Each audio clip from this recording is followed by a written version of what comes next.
Good afternoon. Good afternoon. Good afternoon. All right, are we ready to begin?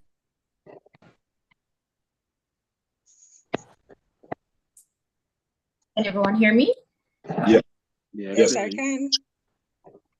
All right, so good afternoon to everyone. My name is Kadian Banton, and I'm honored to represent the beautiful Federation of St. Kitts and Nevis, where I serve as the head of the plant quarantine unit and function as the competent authority in matters related to plant health. Today, we are here to explore a crucial challenge facing the Caribbean region, which is to achieve our ambitious goal of reducing food imports by 25% by the year 2025. Now, this initiative not only addresses pressing issues of food security and economic resilience, but it also highlights the vital role that our youth can play in transforming agricultural practices and food systems moving across the region. Now, as we delve into this conversation, let us consider how empowering our youth with the right tools, knowledge, and opportunities can help to give us some innovative solutions to ensure a sustainable future for our region.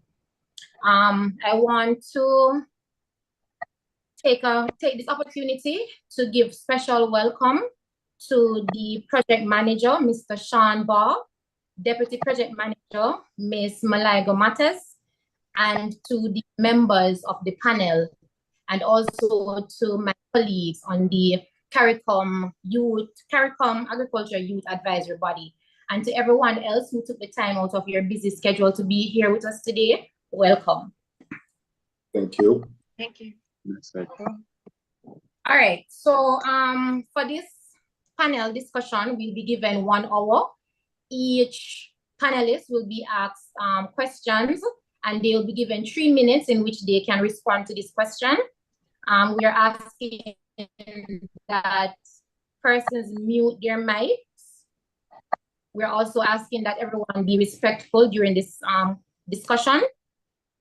So in the interest of time, I'm going to ask each panelist to give a brief introduction on him or herself. I'll start with Miss Rowe out of Jamaica. Hi, Miss Rowe. Hello, everyone. So my name is Deandra Rowe. I am the managing director of Abbey Garden Farm. I am also the 2023 Young CARICOM Farmer of the Year. I got into farming, well, I'm a 3rd generation farmer. I've been exposed to farming my entire life, and I have been doing this full time for a decade almost. In January, it will mark a decade since I've been doing agriculture. Thank you so much, Ms. Rowe. We'll move on to Ms. Moore.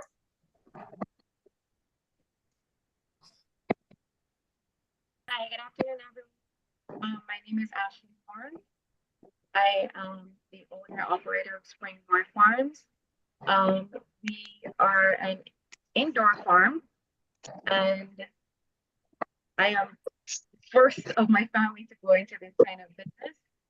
And we aim to meld technology and agriculture to greater benefit our food security here in Barbados.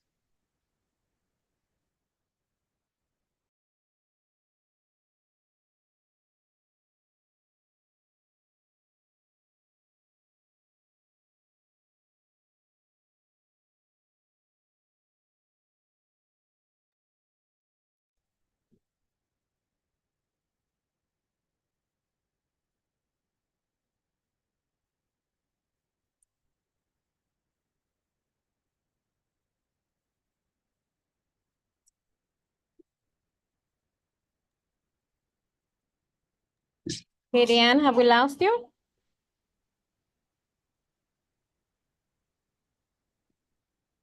Hey, Malaigo, can you hear me? Yes, we're hearing you now. Okay, all right. So thank you, Ms. Moore. Can we move on to Mr. Patrick?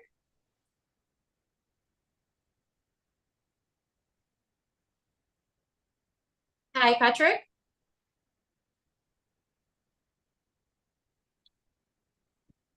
All right, so it seems as if Mr. Patrick is not hearing. Can we move on to Mr. Smith? Yes, good afternoon, everybody. My name is Shane Smith, and I'm with Quality Farms Anguilla. I started the journey about 9 to 10 years ago. Maybe I was 23. I'm 32 at this time. I'm the largest farm on the island. I'm also the youngest farmer on the island. Provide all our food to most of the supermarkets, hotels, restaurants on island, and we're here to help assist security. All right, thank you, Mr. Smith. Patrick, can you give me a brief introduction? Yeah, blessed. So about the partner, I might cause a person now. But yeah, I am Andrew Patrick, CEO of the farm, Restore the Love for Mother Earth in St. Kitts. Yeah, I've been farming over like 10 years now. Been farming like 15 to 20 acres of land, specifying crops like sweet peppers and cucumbers. Plant different varieties of crops otherwise than that's the like potatoes,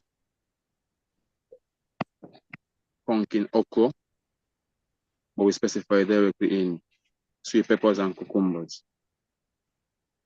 All right, thank you. Farmer, 29 years old.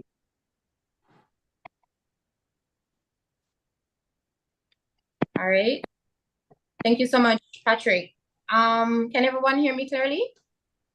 We can. All right, so we're going to move on to Mr. Vidal. So I hope I didn't just butcher your name, sir.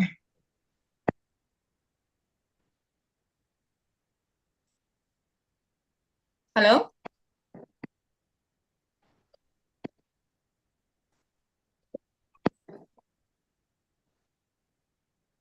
Mr. Vidal?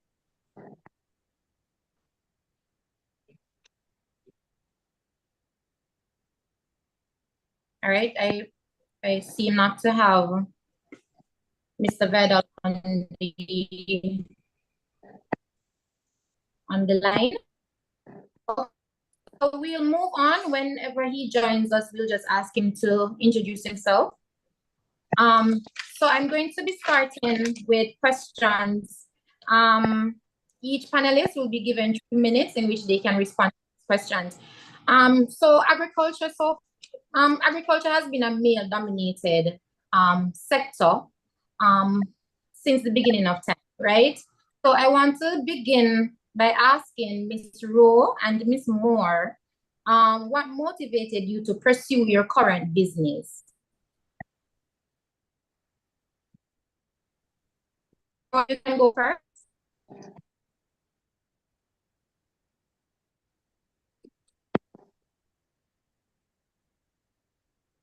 Should I go first?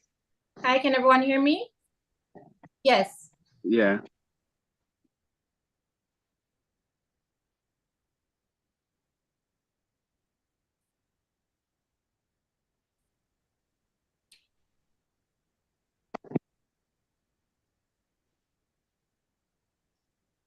Hello?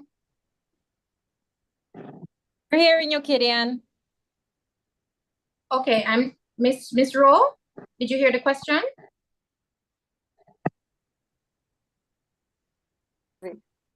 Having a difficult time unmuting my mic. So I got into farming. Well, basically, I like to tell people that I didn't choose agriculture. Agriculture chose me. As I did mention earlier, I'm a third-generation farmer. I've been exposed to farming my entire life. When I was younger, around the age of 4, 5, 6, after school, my grandmother, she would keep me, and she's a farmer, so I'd be with her in her ground. And during high school, I'd work on my father's farm. I, however, chose to go take a different path. Tourism was my passion. So that's what I studied in university. So I have a bachelor's degree in hotel and resort management with a minor in meeting and special events planning. I didn't work in my field. I ended up in luxury car sales, and it was working there that I met a particular client. Like, I don't sell cars based on what I know. I sell off of relationship. So that I developed with my clients. So I was getting to know him and vice versa. And he asked me about my background, and I was telling him that I'm from a farming background, and he expressed that that is something that he would want to invest heavily in. And what am I doing here? So basically, at that time, my father's business was struggling because he had taken on too much, because he started constructing greenhouses and doing consultations for other farmers and so forth. So the business suffered significantly and lacked proper management. So I decided that I would resign from my job and return home to see if I could help the business to bounce back. And basically, that is how I ended up back on the farm, and the rest is history. I'm still there, and we're still pushing to get things off the ground. We had a major setback the other day, but by God's grace, everything will turn around. All right, thank you so much, Ms. Rowe. Just to follow up on that question, Ms. Rowe, how do you envision your business evolving within the next 5 years? And do you have any specific goals you want to achieve during this time? Yes, for me, it's always growth. The farm has grown significantly since I've taken it over. We have about 14 greenhouses, which in the greenhouse space would amount to about 2 acres that we have. We've invested heavily in different technologies and so forth. So for me, it's just basically expanding on technologies that we currently and just getting bigger and stronger. It's my dream that the business will become a household name. So really and truly, it's just pushing to make that happen. My dreams are very big. I want to own several trucks going out and that kind of thing. Yes. Yeah, I'm not quite there yet. I have one refrigerated bus that we use for deliveries and so, which is currently on pause. But that is my goal, to get big and to become bigger than we already are, to become more recognized, not just locally, but internationally as well. And just dominate in agriculture. All right, we look forward to seeing that, and we are always here to support you and your big goals. Ms. Moore, same question for you. What motivated you to pursue your current business? I got into farming. I always had a love of farming. I didn't grow up with a family having a farm, but my grandmother had a kitchen garden. And one of my favorite things were to be in the kitchen garden with her with different herbs and stuff like that. But during school, I was most of my studies were in science.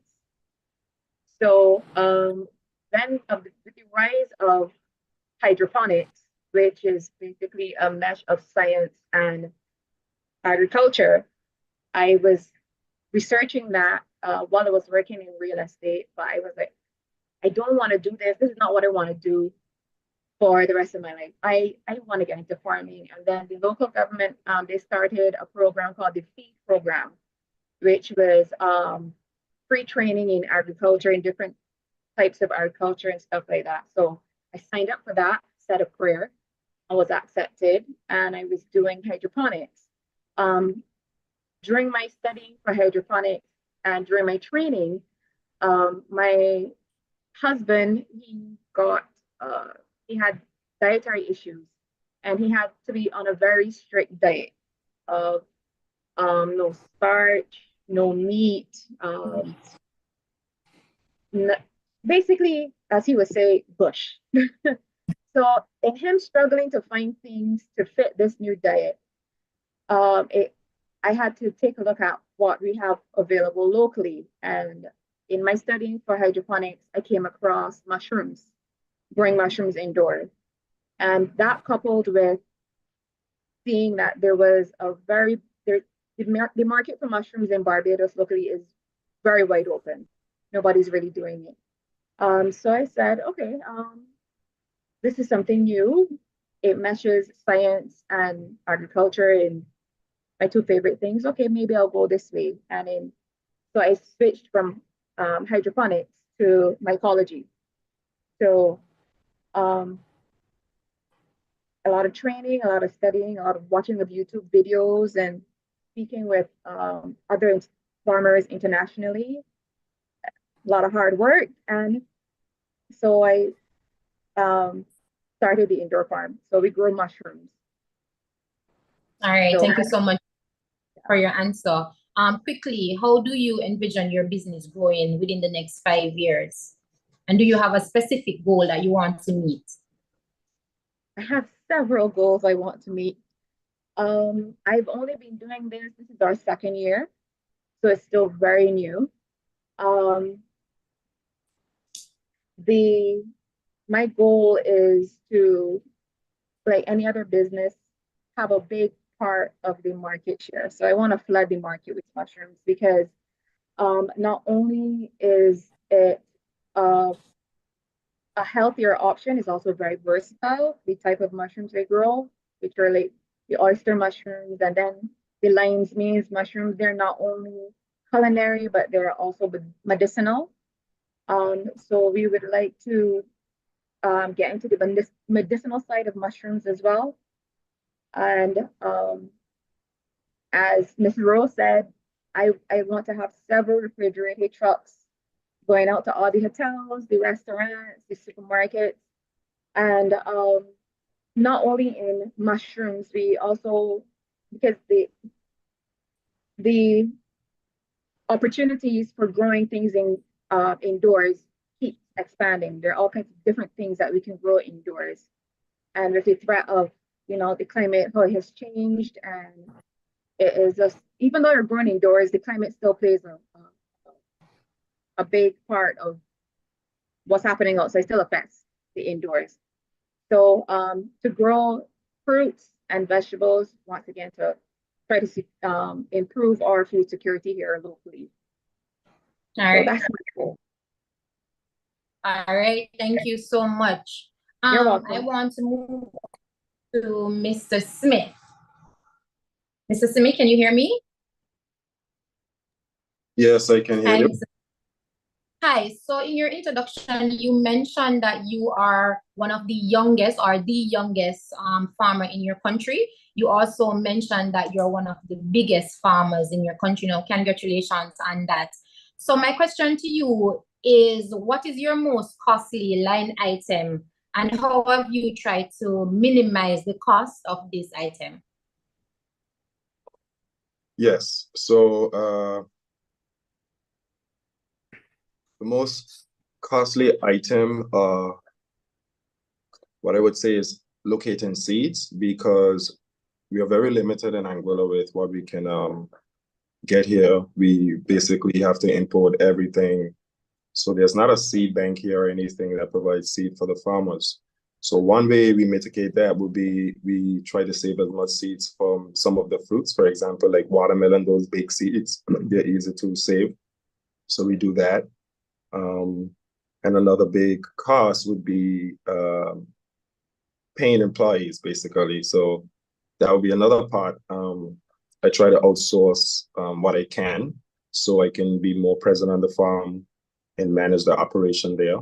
So it would be my marketing team or my administrative team that we try to do professional business. So that part of the payroll part of it is another big expense on my part. Outside of that, that's my only challenge when it comes to costs with what I deal with here in Anguilla. Yeah. All right, thank you so much. Mr. Patrick, are you with us? Hi, Patrick.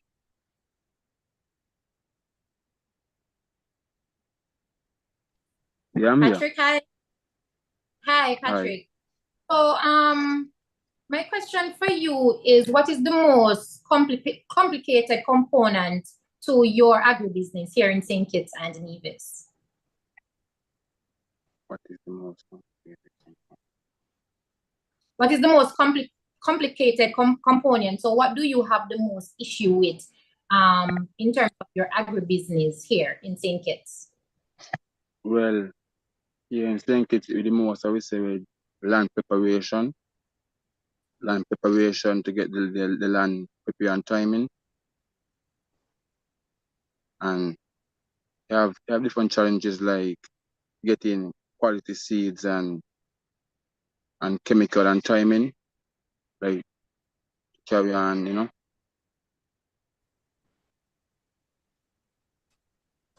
Hi, Patrick. Blessed. Patrick, can you hear me? Yeah, I can hear you clearly. Can you hear me? I wasn't hearing you clearly. You said that you have issues in terms of land preparation. I didn't hear anything after that. Can you repeat that, please? Yes, sir. The issues here we face mostly is land preparation with tractors to get the land till and timing. And then you have seeds and chemical, like together on time. Yeah, that's the biggest issue sometimes I face.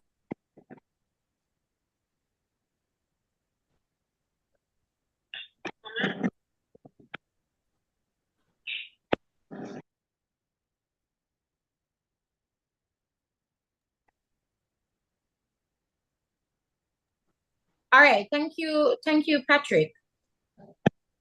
Vidal, are you with us?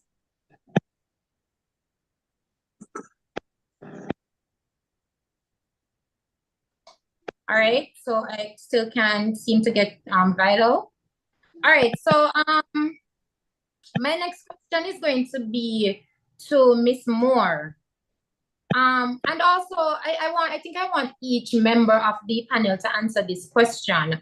Now, do you believe that money is in agriculture, and how profitable is your business in your particular country? Miss Moore, we'll start with you.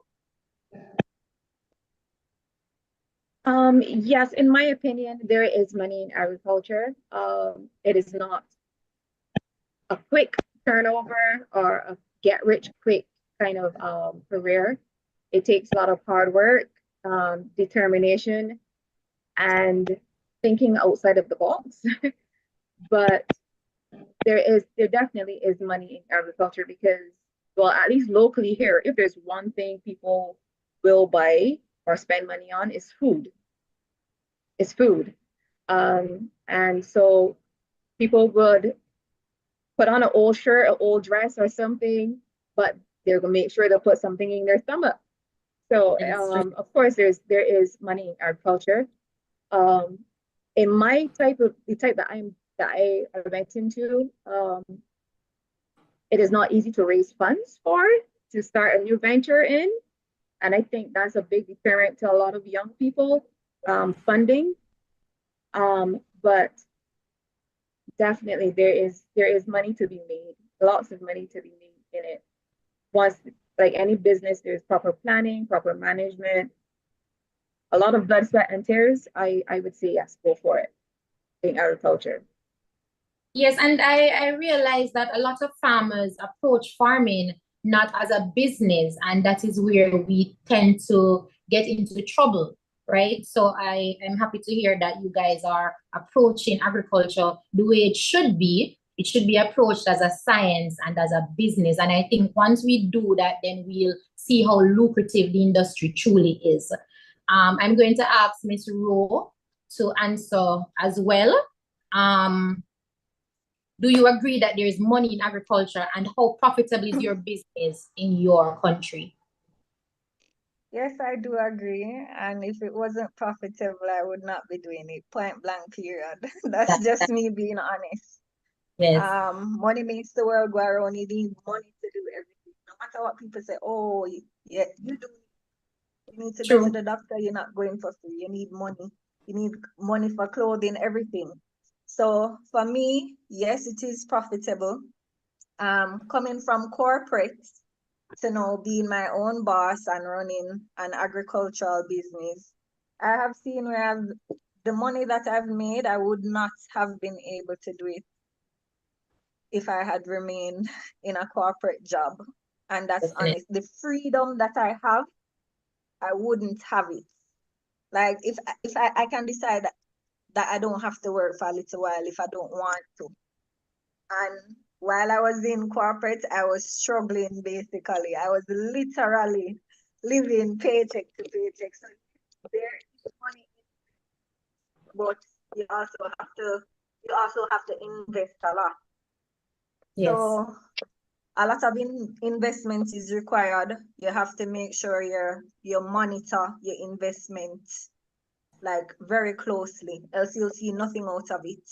yes, Based off of past experiences with my father, as I said, we have our operation is a greenhouse, and probably one of the biggest greenhouse farms that we have in Jamaica, and one of the most popular because my father he started greenhouse farming in like early 2000s, like very, very, very early. He's been doing it for over 20 years now. So without proper management, you stand to lose a lot. yes, The investment that is required for this kind of business is very expensive.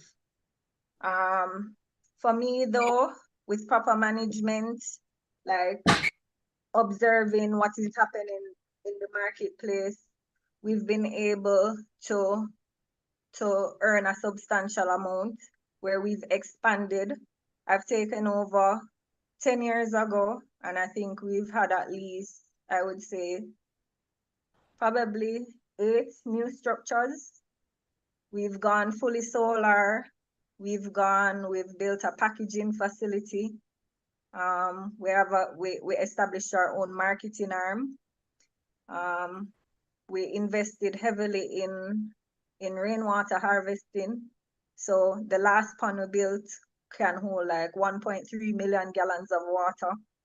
So there and to put this kind of infrastructure in, it is not cheap. And I would not have been able to do it without managing what I have properly. So yes, there is money in agriculture. And as I said, it allows me the freedom to do whatever I want. So I would encourage anybody to do it because everyone has to eat, as Miss Moore said. I always tell students who come to me that, oh, why wouldn't you do? The reason why you should do agriculture is you might meet a lawyer, never. Yeah, you might have to visit the doctor once in every 6 months, but you need a farmer every single day. Whether it's clothes, because remember, we farm for textiles and stuff like that. A farmer is the backbone of the world. So yes. it is important, it is needed, and if you manage it properly, you can earn. You will. Thank you so much for that answer. I could not have said that better myself. I love your passion, and I hope we have young people on this panel discussion that's listening and can take away from something that you just said. Mr. Smith, can you please answer the same question? Do you think money is in agriculture, and how profitable is your business in your country? Yes, I do think there's a lot of money to be made in agriculture if, like the past panelists mentioned, if you apply the right business model, with the right management, with the right team, with the right effort, determination, it's possible. I started this business with $0 and 0 cents. I started with 2 rows of food, and I just keep reinvesting year after year, and that's how I got to 4 acres of land. Also, with the size of my farm, and because I'm the largest, and it's not really a big farm compared to other farms, but it's actually, the Angola is a small place. But with the size of my farm, supplying most of the hotels, restaurants, grocery stores, I supply almost everywhere. I do very well, but it took a while. It took a lot of investment. It took a lot of effort, sleepless nights, a lot of nights up thinking. So there's it have a downside to figuring it out, but when you get over that hurdle, the reward is great. So I would encourage any young, old, in between. You don't have to go to school. You start by putting a plant in the ground, and you expand, and you grow into whatever you want it to be, if that's what you want. So there is a lot of money to be made if you apply the right model, like I say, management, and the right team. To me, the team is more important. All right, Mr. Moore, thank you so much for your answer. Mr. Patrick, can you please answer the same question? Do you think that there is money in agriculture, and how profitable is your business?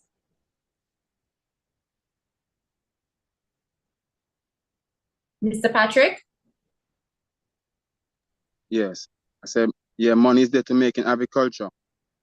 As they say, you provide you do the necessities, you do the proper management, do what they do, take the hard work, make the dedications, and you make a start. I started off small and then go up on a larger scale, that I can supply the supermarkets and supply the St. Kitts marketing unit with peppers and cucumbers as well too. And then collect and the Chinese and the sales. So you don't know. Yeah, enough money there for next year. All right, Mr. Patrick, thank you so much. Mr. Smith, I want you to answer my next question. Tell us about the risk in agriculture and what mechanisms you have implemented to reduce these risks as it relates to climate change. Now, climate change has been a topic for years. How has climate change impacted your business, if any at all? I think we all have climate change to deal with. It's about creating the right environment, like I said, the right situation to grow any crop. So I traveled around the Caribbean, even to the United States, and I observed different farms. And that's where I got a lot of my ideas from. So it's about creating the right environment. So for instance, we have an issue in Angola where tomatoes, we only can grow tomatoes for about 7 months of the year, because when it gets too hot, the tomatoes don't do so well. But if you implement the shade houses, now you can grow the tomatoes all year round. So that's one way we attack climate change.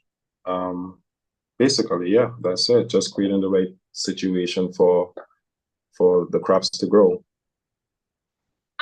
Follow-up question, Mr. Smith. When you are sourcing your seeds, do you take into consideration the seed variety that will do the best in your climate? Is that something that your company research and make sure that you optimize your production? Yeah, definitely. We look into what seed we are getting, and we source our seeds from St. Kitts, but we try to get the seeds that works for our zone, and that we can grow as much and as long as we can for the whole year. That's what we try to do, but we haven't been successful with finding the right tomato seed to grow even when it's like really hot in the summertime. But we are working on that for this year. So we erected some shade houses. I'm gonna try it this year. So hopefully we can fix that problem moving forward. All right, thank you so much. Ms. Rowe, my next question is going to be for yourself and Ms. Moore as well. we find that most of the time when we have our farmers, there is not really any coordination in terms of marketing.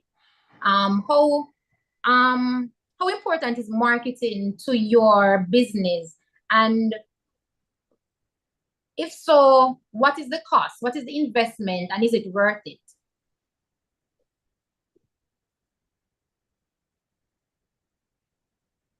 Ms. Ru, are you with us?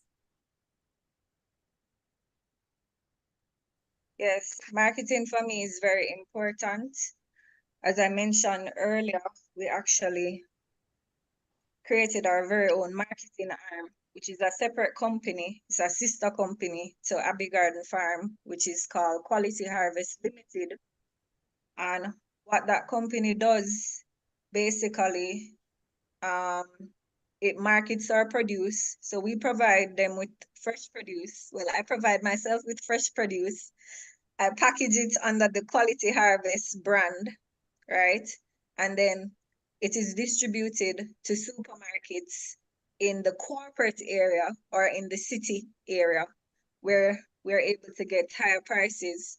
So the things that I produce are somewhat, they aren't the traditional vegetables that you find here. So I do more of the exotics, like that is one tactic that I employ as well. While others do plummy tomato and salad tomato, I prefer to do cocktail tomatoes. So I'll do grape tomatoes, I'll do cherry tomatoes of different colors and stuff like that. I notice here in Jamaica, nobody focuses on herbs. A lot of our fresh herbs, they're imported. So stuff like cilantro, and parsley, and basil, those things. That's what I focus on instead of the traditional thyme and scallion and stuff like that. So that for me works out significantly. And then putting, as I said, many people, they like to associate themselves with a brand. By just putting my bell peppers in a bag with a nice label on it and a barcode on it, people are more likely to take that. They can trust the brand. If something should happen to them, they know exactly who to go to. So it gives customers that ease, basically. And people eat and shop with their eyes. So Yes. making their product more attractive to them, it makes people want to buy more. And for me personally, why I started marketing is because I realized that farmers don't, in here in Jamaica at least, you don't control the markets. Yes. When I just started farming, I used to get so frustrated because the purveyors would come to me and tell me, oh, I am buying lettuce at this price. I'm like, how are you going to tell me how much you buying my thing for? But that's just how it works, right? They dictate the price. So when things are plentiful, they dictate the price when there is a glut. When things are scarce, that is the time the farmer can determine what the price is. So for me, with all those things and not being able to price my items based on my cost of production and so forth, and the inconsistency of the buyers, because this week they want a certain amount of things. Next week, oh, I can't take anything from you. And then you're stuck with everything. So I decided to cut out the middle person and go directly to the end user in most cases, because I supply retail at farm gate, so persons can. I have a lot of expats who travel from other parishes to come to my location to buy stuff for like the villas and so forth. Tourist attractions there as well. People buy for their personal homes directly from farm gate, and that allows me to get a much better price, sometimes 2 to 3 times higher than what the middle person is willing to pay for what I have to supply. So that was my tactic, basically, to just cut out the middle person and go directly to the buyer. And for me, that has worked out tremendously. I can't complain. And I don't see the need to do it any other way, because here we notice that the farmer puts in all the inputs. We deal with all of the frustration. We do basically all the hard work, and we normally make the least amount of money. While the purveyor, they come and they double the price, and that's it. all they're doing is picking it up from you and dropping it off, and they make twice the amount of money that you do. So I figured Yes. that's how, because even when I established the marketing arm made far more money than the farm itself because of the markups, the margins that we were able to put on that package produce. So for me, that is the way to go. Marketing, you have to pay attention to your marketing. It doesn't require much. As I said, people need to eat, so I don't need to do all of that social media. I don't have to spend on marketing. The marketing for me is you deal with people fair, you give them clean product and give it to them consistently, they'll do the marketing for you. So that is how I go about it. Spoken like a true businesswoman, Miss Moore. I love it. Oh, thank you. Miss Moore, what are your thoughts on the same question? Do you think that marketing is important in your business, and how effective has it been for you? Marketing is definitely important. In my case, I actually struggle to keep up with demand. So I haven't done radio interviews or the different talk shows or anything. I haven't done any of that because I don't want any more demand right now because I know I can't supply it. But as the Echo Miss role, definitely packaging a nice label. I have been in the supermarket myself and seen people see my product and they're like, they take a second because I have 100% local on my, and they're like, this is local? And they can't believe it. They actually ask supermarket staff, this local? Would I import this? No, I grew that. So Yes. just that little thing of it being local, that resonates with a lot of people, even tourists, because one of the biggest supermarkets on our West Coast, they call me and say, well, when are you going to have mushrooms again? Chefs are asking. We have people at Villains are asking, and that kind of thing. And the staff had told me, you need to put that you're local bigger because I've seen how the tourists react to seeing, oh, this is locally, I'm going to get this, I'm going to try this because this is locally grown here. But yes, definitely market. Do not sell yourself short. I agree with Ms. Roll 100%. Why I put my own label on my produce and not just leave it up to the supermarkets is because too many times I open a paper or scroll on Instagram and I see farmers are crying out that they have all of this produce, but the supermarkets won't take it. They're saying that they have their own stuff that they're importing, so they have no room. And then the farmers are like, what am I supposed to do with all of this produce? I'm going to have to turn it back into the ground or because nobody's buying it. And I wanted to avoid that. So I put my own label with my social media, my number, the location. And I've actually had people contact me personally, right? If they go to the supermarket and they don't see it, they contact me and say, okay, I want to get this, I want to get that. So definitely I do both. I do wholesale and I also do retail because I want my customers to always be able to find me. I don't want anybody cutting me off from the money. So yes, definitely. Thank you so much. Now this question is going to be for each panelist. Ms. Moore, I think I want to come back to you first. You mentioned that you are one of the only companies in your country that currently grows mushroom, right? So my follow-up question is, do you offer any training for persons who are interested in getting into that business? Not currently, but I have had that conversation with our Ministry of Agriculture here. They asked if I'll be willing to do talks and do demonstrations. I told them sure, of course. Right now, we grow, I grow in a shipping container. I can't do tours because I have to keep the risk of contamination down. Yes. So I have to keep it fairly sterile, fairly clean. So I can't really do tours right now, but when we move to a bigger space, I'll be able to set up a demonstration area, which is not in my main room, that I can host tours and stuff like that. I think you're currently, I'm one of probably about 3 companies that do mushrooms here. One of 3. Okay. I think 2 others come to mind right now. And so I am open to speaking to anyone, coaching anyone. I'm not big on gatekeeping. So there's room for all of us. So I am open to that. Yes.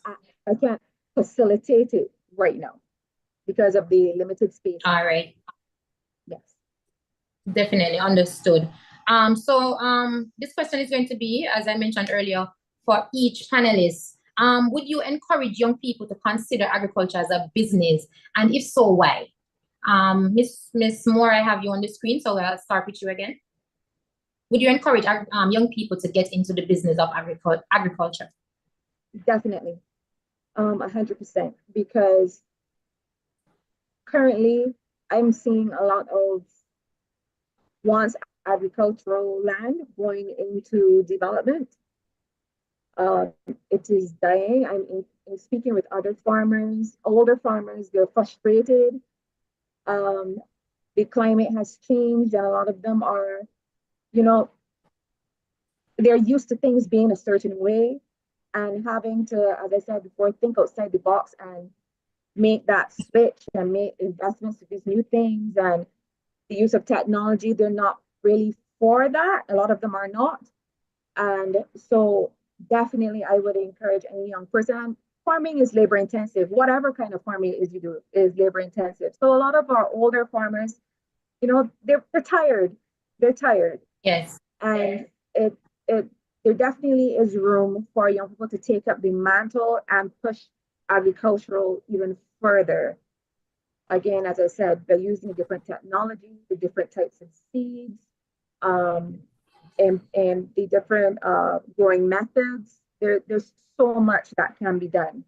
There's no need for agriculture today, and especially a tiny island like we are, we need to be able to. Our food security needs to be paramount because, yes, as we say locally, if they sneeze in Miami, we get it down here. So anytime there's any problem with shipping, there's any war, anything like that, we're gonna feel it, and because of our size, we're gonna feel it 10 times more. So as much as we can do locally, it just makes sense. As much as we can do locally, try to do it here. Yes, I think it was take that farther. Yes, I think it was Patrick Roberts that said in 2015, show me a country that cannot feed itself and I'll show you a country in chaos, right? And I think we need to consider that as a region and not just as individual countries, right? So moving straight to Mr. Smith, would you encourage young people to consider agriculture as a business, and if so, why? Definitely. Agriculture changed my life. I was a manager in the hotel industry. I actually worked in the hotel industry for 14 years. And on the side, I would do my little farming here and there until I was able to do it full time. And I would say it changed my life. The freedom, the revenue, the relationships, and the opportunities that keep coming is beyond me. That's one. I think most young persons are looking for a way out. They're still trying to decide what they're going to do with their life and what direction they're going to go in. And most of those things, it comes with, you need money, you don't have all your line up.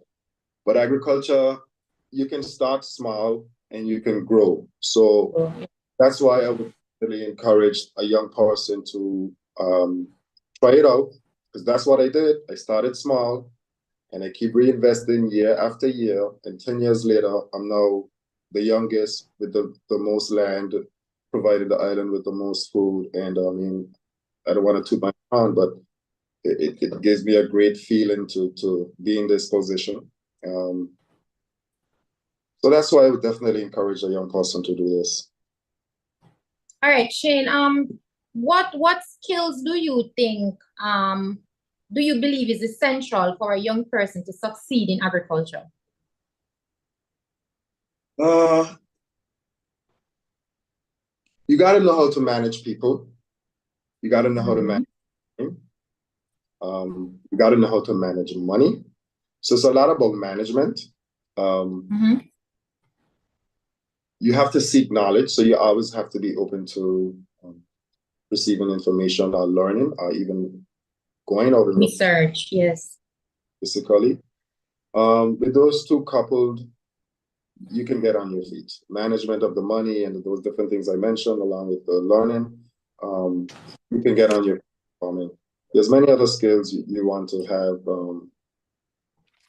to be very successful, but I believe those two will get you going in the right direction.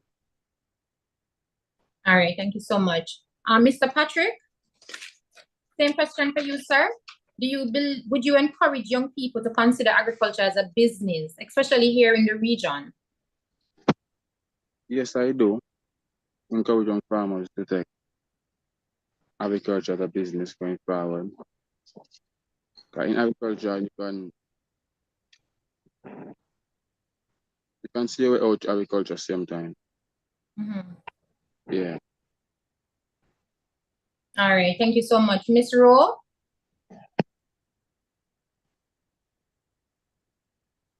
Yes, I do encourage young people to get involved in agriculture. It's actually a big part of our social responsibility.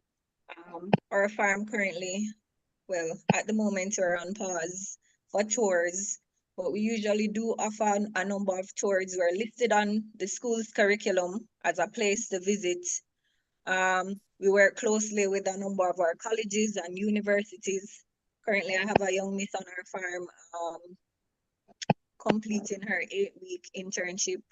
We work closely with the National Youth Service. I have a young man who is completing 6 months with me. And I also encourage other young persons, because I've been told that I've inspired many. And through my story, a number of persons have considered farming. And they do sometimes request to come on the farm and see what it is all about. So I do allow that.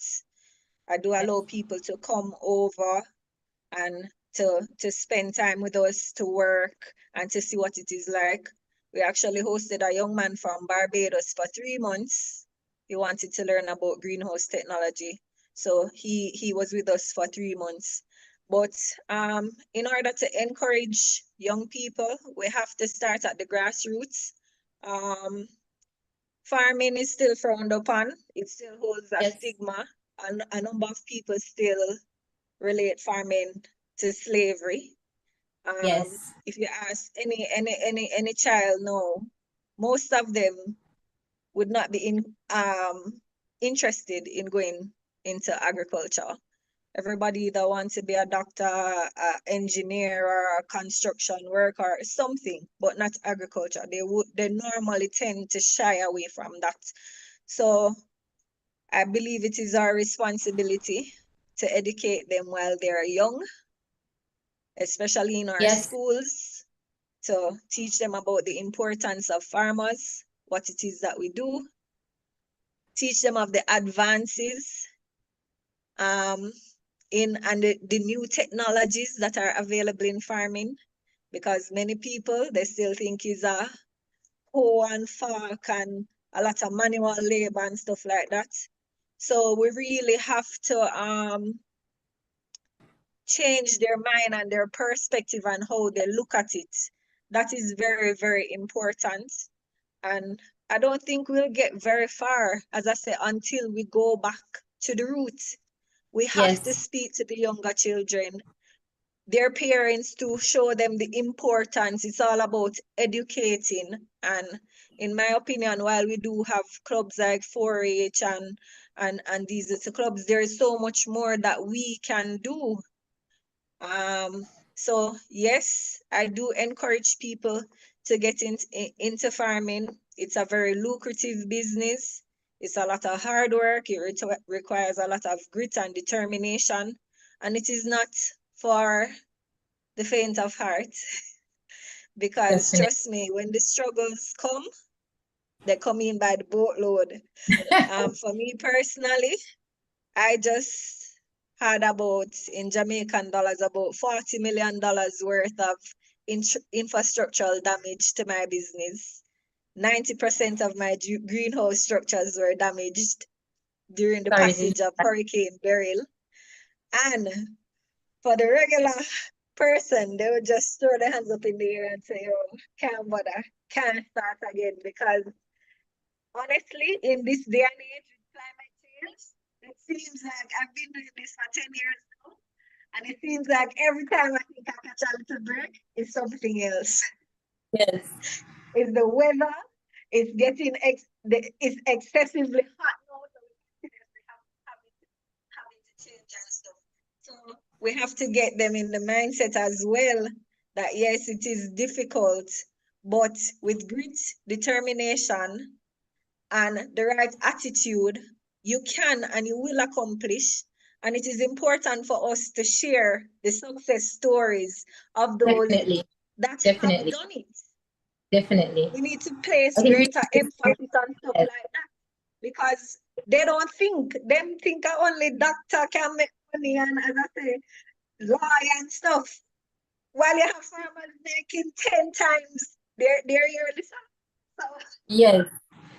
we Yes. have to take it upon ourselves to really emphasize the benefits of agriculture and what it means for our country, our nation, the world.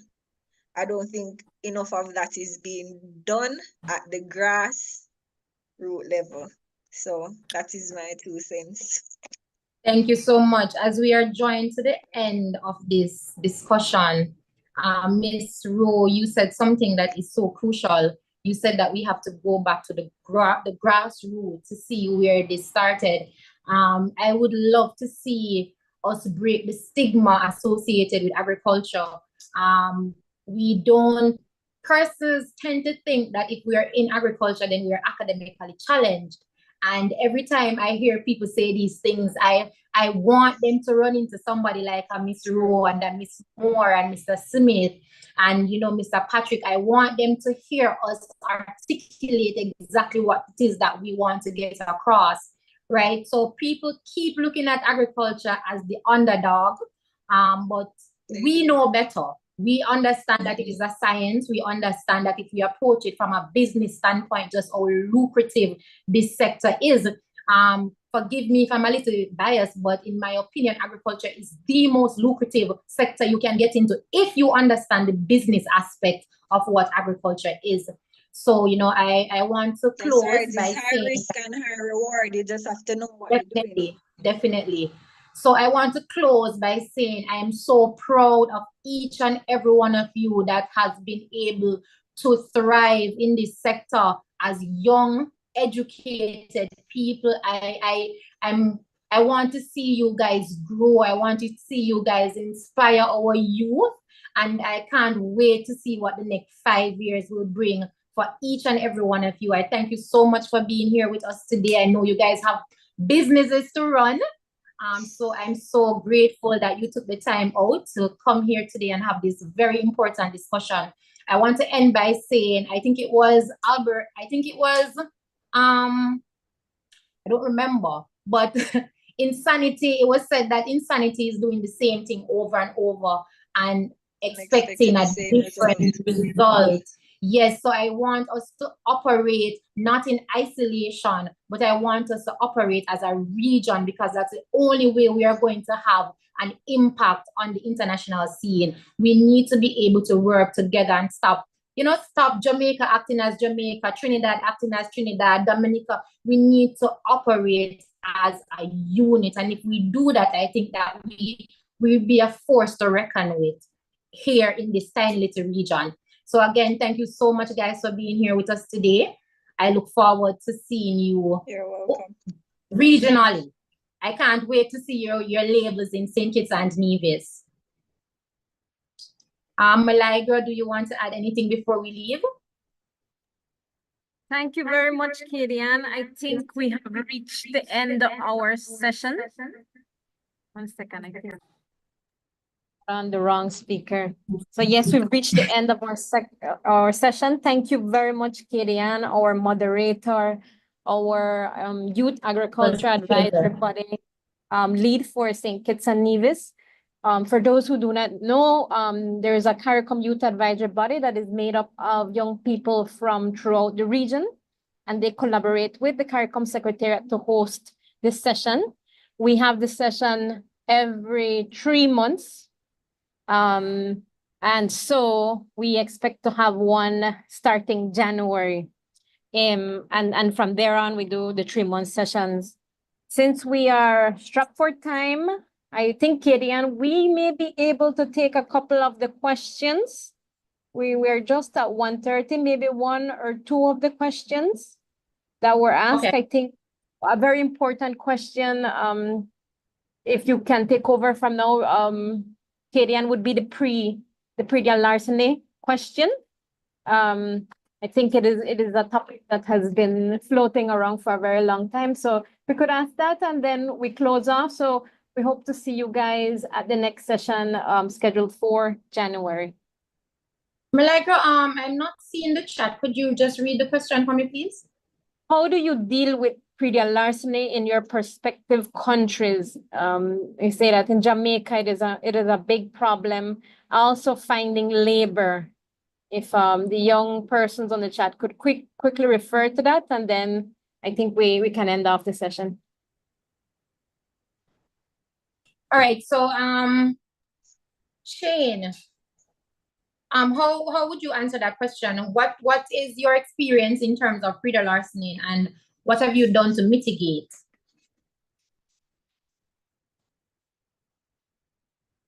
Shane, are you still with us? Yes, I'm still with you. Can you break that question down? I'm not sure if I understand. In terms of predial larceny, you know that sometimes we get persons that want to reap what they have not sown, right? So in terms of that, how do you deal with predial larceny? What mechanisms have you put in place to mitigate? They want to do what? You want to repeat again one more time? You have persons. The question again, please. I'm saying you have persons that want to reap what they did not sow, right? So you have persons that want to come on your farm and they want to steal your produce. How do you deal with that, and what mechanisms have you put in place to mitigate? I don't have that issue at all. My farm is gated. I do have the farm situated in a way where on every entrance, I have dogs on cables, I have cameras. Anguilla is very small. Everybody know me. I don't have that issue at all. Not at all.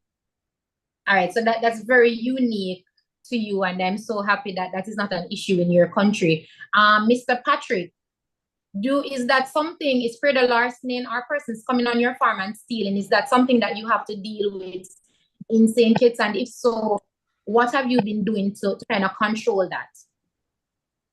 No, I don't have that, not all. Not all. I'm very happy to hear that. Ms. Moore, is that I don't foresee that being an issue for you because of the type of farming that you do, but Ms. Rowe? Sorry. More?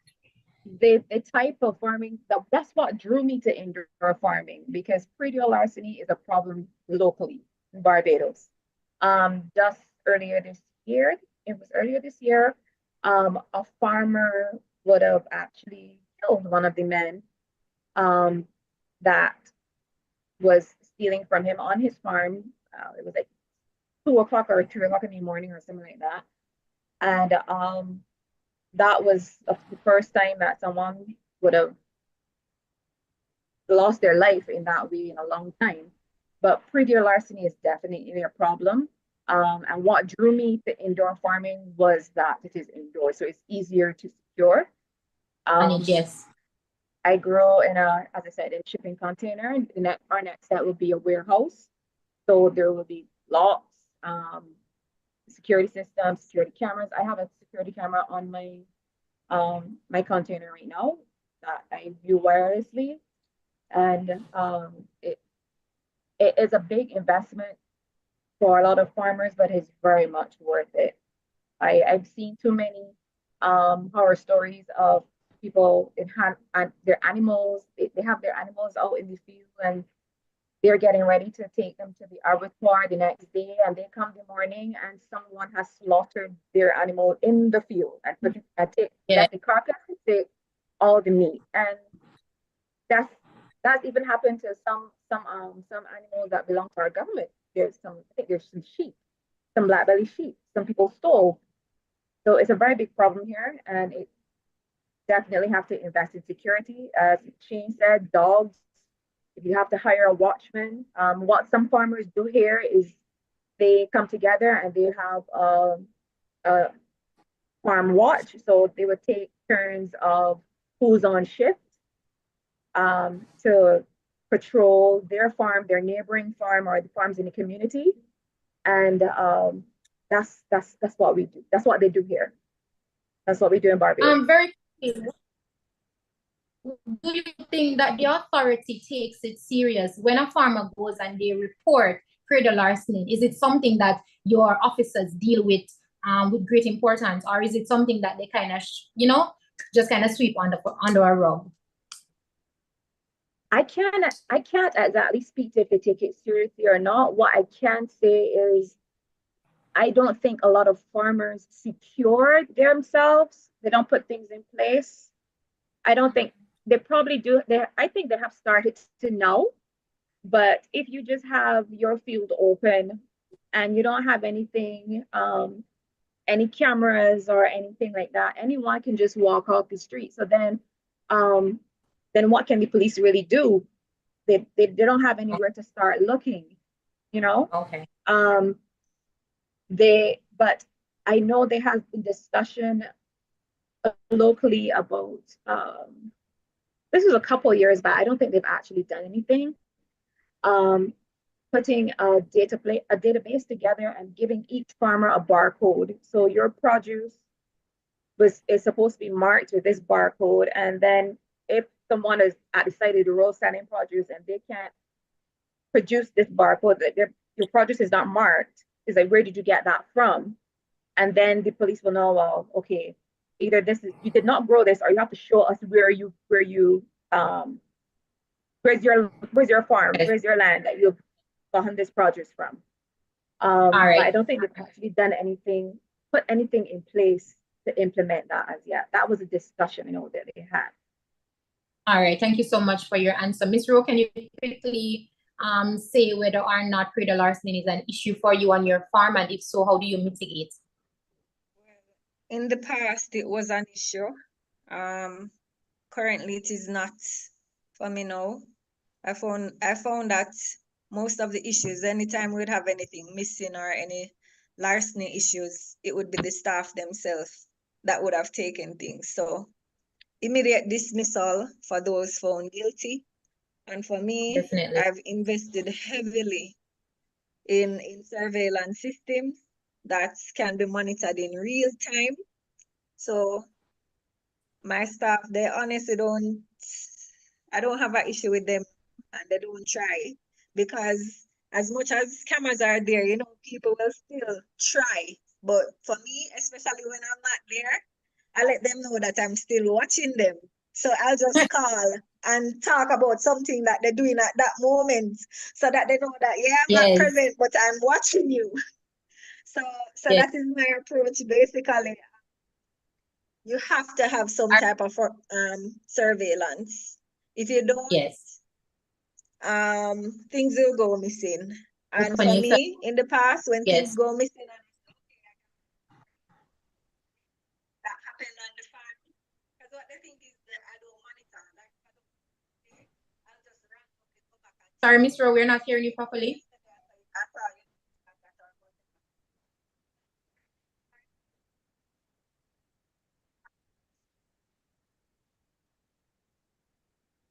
Hi. Milagro? Gideon, I think we can now close off the Yes. meeting, the Yes. session. Yes, I hope that person got an answer to their question. Yes, We know they how- did. Yes, so thank you again, guys, for joining. I look forward to hearing about you guys really soon. Thank you very much, moderator. you. Thank you for having us. Thank you. All Thank the you for other having us. speakers who happily accepted this invitation to speak. We'll see you guys again soon. Bye. Bye. Bye. Take care. Bye.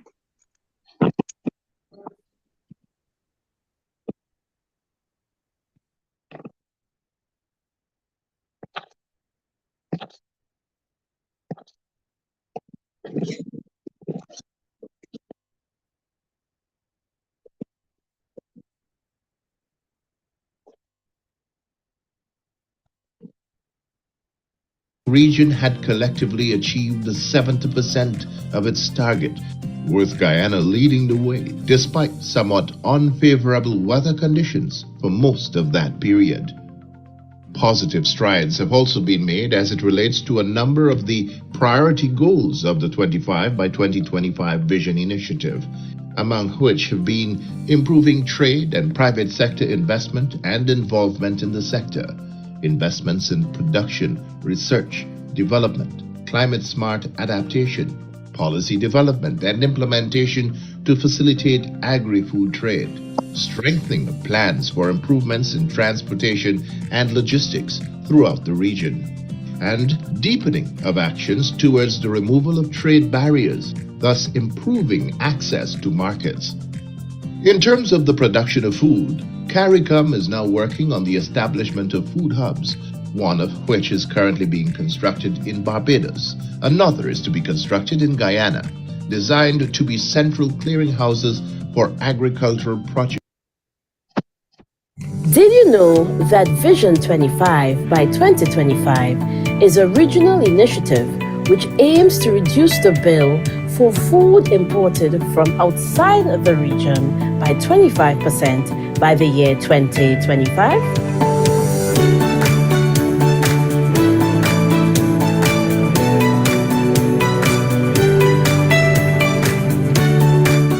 Vision 25 by 2025 focuses on increasing the production, productivity, and investment in specially identified commodities such as poultry and other meat, corn and soya, hatching eggs, niche vegetables, and other non-traditional crops such as coconuts, fruits, root vegetables, herbs, and spices. Attention is also being placed on improving and facilitating intra-regional trade of these special commodities. Guiding the implementation of the initiative is the CARICOM Ministerial Task Force, comprising the region's agriculture ministers, in partnership with the private sector through CARICOM Private Sector Organization, regional organizations, producer groups, development partners, and civil society, with the support from the CARICOM Secretariat. The success of this initiative is to yield major social and economic gains for each member of the region. We encourage you to get involved, plant a tree, grow your own food, buy local, eat healthy, to help us achieve Vision 25 by 2025.